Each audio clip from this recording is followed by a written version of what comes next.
What's good? Like to welcome everybody to another Major Music Lounge podcast. Your boy D Dot coming at y'all with another episode.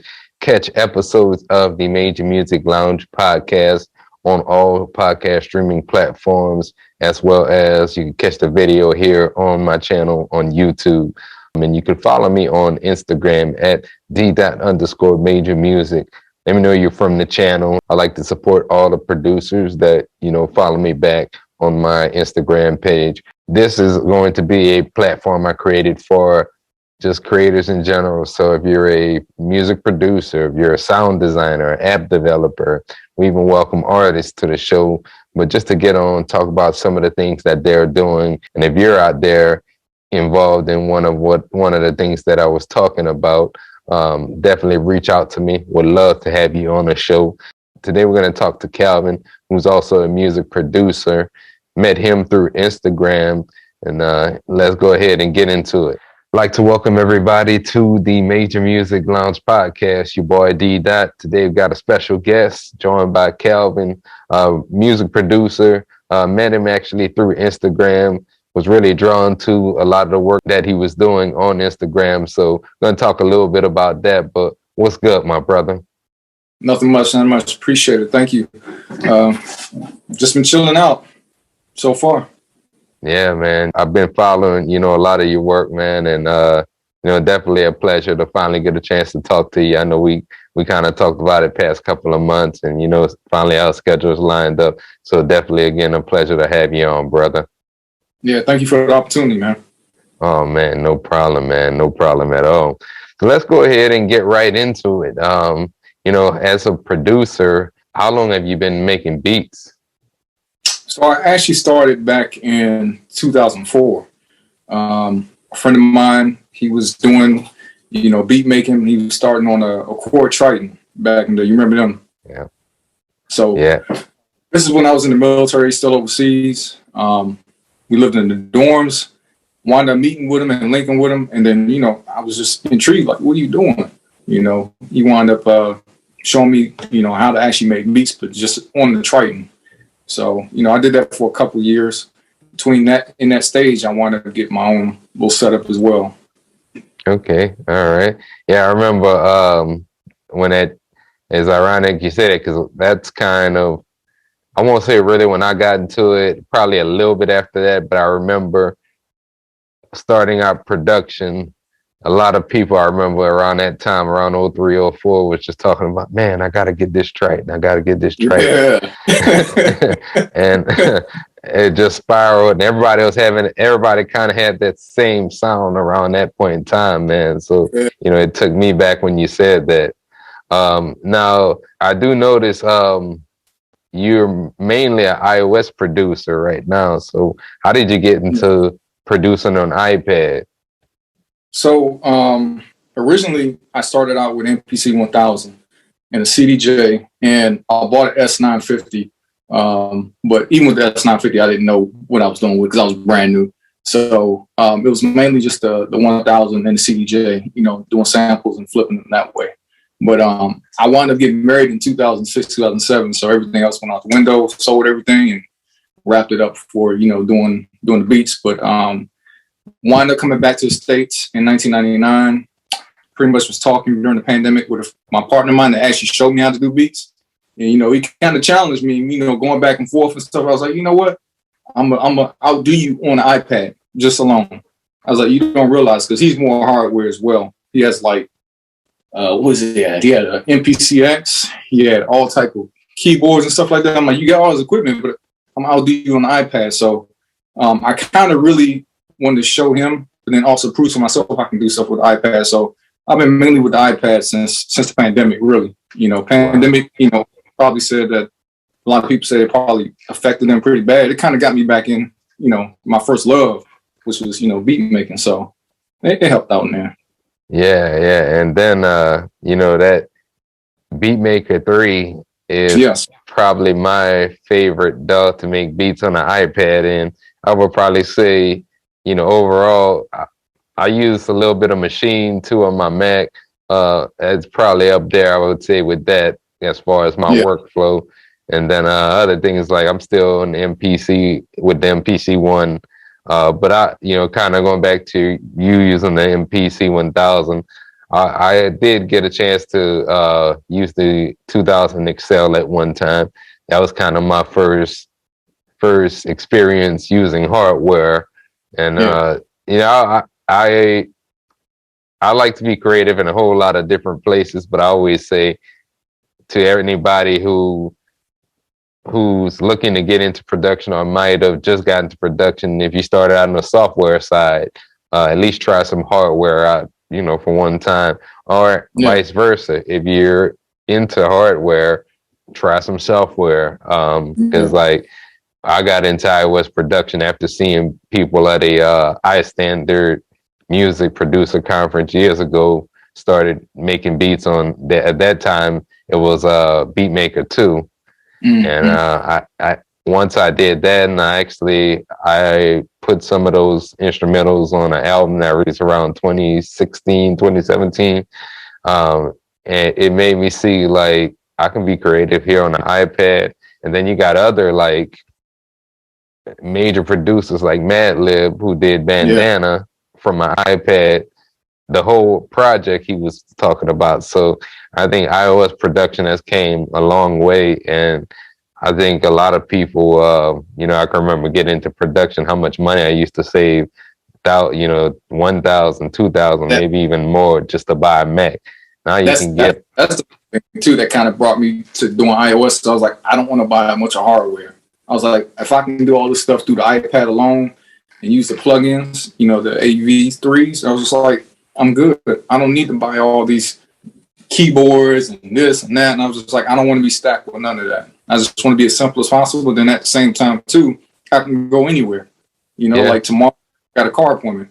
I can take my iPad. I can take my MPK Mini with me and just do beats in the lounge while my car's getting worked on. I usually do that anyway. So, I'm versatile, mobile. Yeah. Yeah, that's the best part about it. You just take the iPad, throw it in your bag, and go. Yeah. And that's mainly what I do a lot of the times too. Pretty much take my projects to work on them during my break. And you said it with that was a game changer with just the AUV plugins when they started that. Because I remember going from Beatmaker 2 to 3. During Beatmaker 2 was just Interactive Audio. And then when Beatmaker 3 came around, that's when they introduced the AUV. If you're a producer out there and you've been on the fence about, producing on iPad, and I encourage you, check it out, even if it's something as simple as, GarageBand, check it out. That might open the door for you to get into something like Beatmaker. And Beatmaker sells what, $25 maybe? Yeah. It's reasonable. You can jump straight into it. And I think for me, out of looking at all the programs when I started, I was like, well, this is the closest thing I can get to an MPC, you know what I mean, without having the MPC. And it does even more stuff. So, without me buying, a whole MPC 1 or MPC X or whatever, I was just like, I'm going to stick with that for $20-some. You know what I mean? So. Yeah, that sampler inside of Beatmaker. It's just so simple. Load your sample, chop it up, pitch it if you want to. Yeah. And, you're ready to go. Mm-hmm. Don't take long. Do you use any other apps, any other iOS apps?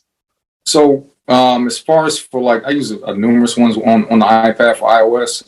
There's so many I can't even remember off the top of my head. But right now I'm switching over to desktop. So right now I just got into Serato Studio. So I'm trying to have a desktop, DAW and still go with Beatmaker 3. Yeah, I hear that, man. As for a while, I'm mainly a desktop or Mac OS, whatever you want to call it, producer. But it's just something also about the Beatmaker workflow where I got to keep going back. And I feel like both platforms allow me to create differently, so I really don't mind, going back and forth between the two. I did want to talk about. I got a chance to listen to Corner Chronicles. I listened to it this morning actually, and appreciate it. I like the sound that it kind of brought me back to maybe a Jay Dilla type sound. DJ Premier, to think of some names. Tell us a little bit about some of your influences. So a lot of influences is all just straight 90s hip hop. What like you said, Premier, mainly Pete Rock, back in the day. So it's that's what I grew up on. So that's what the best thing I know. I can try to make other stuff as well, but primarily that's what I'm gonna stick with. But mainly it's been Pete Rock. Okay. Yeah, I hear a lot of that too, man. And that was a real good era for hip hop, man. Like, The I don't know, best. just The best. I can remember getting off of school and watching Rap City and Yeah. just, getting hyped up from just a lot of the guests that they'll have on the show, man. And that was just kind of, and then your MTV Raps too, Yeah. back when that was popping off. And I think we needed a lot of that, but I'm glad, other producers like you are keeping that sound still alive, in 2021. And I think we continue to need more of that, man. Yeah. Are you working on anything right now in particular, for the rest of the year? Right now I don't have any current projects lined up because, like I said, I just switched to Serato Studios. Plus, last month my son was over here from overseas, so I pretty much took a whole month off and didn't do anything. I just dropped Summer Sessions, which is on Bandcamp only. So that's the last current project I have. I didn't put it through DSPs or anything like that. I wanted to test it out and see how it does on Bandcamp. So if you want to check it out, anybody, it's there too. That's my last one. So I did that just so I had that break a little bit, and I could spend time with my son. Yeah, man. Word up, man. Word up on that. I did want to talk about, like, also just going through. I noticed, you have a big presence on Bandcamp, and then you got some work and some beats on YouTube as well. How important do you think it is? One of the things that I like, and you're actually my third guest on the road who have had a pretty solid, like, Bandcamp presence. Like, how important do you think it is to have your music in a lot of different places, as well as, with that being said, how do you think that impacts your branding for, like, just being a beat maker, trying to get your whole brand out there and get noticed more? I'm on the fence right now because even like at this moment, like yesterday and the day before, I was already kind of considering taking my stuff off the DSPs and just going straight Bandcamp. As far as for me, for a beat maker or a producer, when putting out just instrumental albums, monetary, it's not a lot as far as the streaming wise. You know what I mean? Unless you're really, really popular, in my opinion. But it is still good to have your music on those in a way, just for the fact that if anybody wants to have access to them, it's there because everybody just listens to either Apple Music, Spotify, stuff like that. And if they really want to check this stuff out, they can. In order, with Bandcamp, you have to have the app. You only download it on the app itself, or unless you buy, a physical product. You know what I mean? Whether it be vinyl or tape or CD or whatever. That's if artists or like myself does that. But I think it is important. But as far as for the producer or beat maker, unless they're real popular, it's not going to be a lot of money. I agree with that from a standpoint of, like, there's a pro and a con, because I think of like all streaming platforms. I think of a lot of people personally that, like, I know that a lot of them listen to, like, Apple Music and Spotify. Some people have the Bandcamp app; they can get the project right then and there on their device, or some people, very few, but some people may still even download from the computer, sync to their device, and then listen. And I kind of think about those people that still do, and that may not subscribe to, like, Apple Music and Spotify. But I also think about, like, Bandcamp and a lot of other places is still a very popular platform, like maybe like even more so overseas than maybe here in the States. But yeah, like artists or producers, even, unless you have a really large following on a lot of the streaming services side, it's going to be hard to make a lot, at least a livable income. And I've heard more success stories of a lot of people on Bandcamp, being able to make more, even being able to get like they have that feature where people can just donate to you if they want to. Exactly. And you know, you can make a little bit more doing that. It's kind of like you have more control over that. And Yeah. you know, it's kind of motivating me to start putting more of my projects out there, because right now I'm mainly on the streaming platforms. But yeah, it's kind of motivated me, because there's been some other features that have been upgraded on the Bandcamp site since I really last used it. So I'm definitely going to check it out in the future. I will say it's only two things I've seen as far as going like on the regular DSPs. It's like you either got to be really popular, or unfortunately, some people what they do, they pay for streams. And that's how they get it popping as far as for their stuff, and then get on playlists and stuff like that. So it's a grind with it. Yeah, yeah, and you know, I've done like playlists before, and a lot of times it's stuck. I noticed like some people have saved some of my tracks to their own personal playlist, and that's been a way I've been getting discovered. But yeah, it is a grind, because you got to really know how to market yourself. And then I did want to kind of really talk to you about that as well. You also got to really be active on your social platforms too, because there are a lot of talented people out there with good music, good instrumentals, but they don't really utilize their social media. And one of the things I like about you is not only do you post your beats, but also you post a lot of your actual beat making videos too with that. Yeah. How big is that?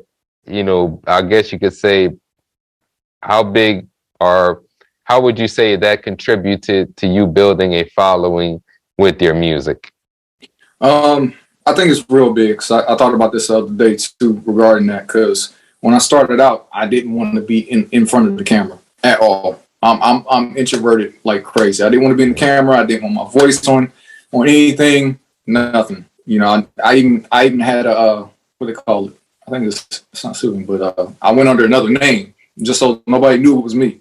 But then after a while, I thought about it. I was like, I'm looking at everybody else's on IG and stuff like that. And I'm like, well, people showing their face, people showing what they're doing, and that's how you get visibility, and that's how you build that connection with people. Because one of the main things I even sat down and thought about to myself, I was like, it's not about trying to. For me, it's not about making the money. It's about building the community, and then getting the connections with folks, and building with folks. It's like during the last year or so for the pandemic, I met so many people through beat making and music. I talked to more people about stuff on IG, and the folks that do music or that do music. I talk to them more than my people I personally know.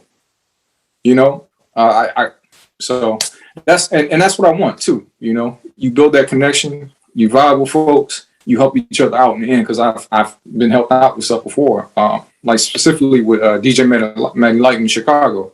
Him and I chop it up back and forth about whether it be samples, whether it be ways to improve.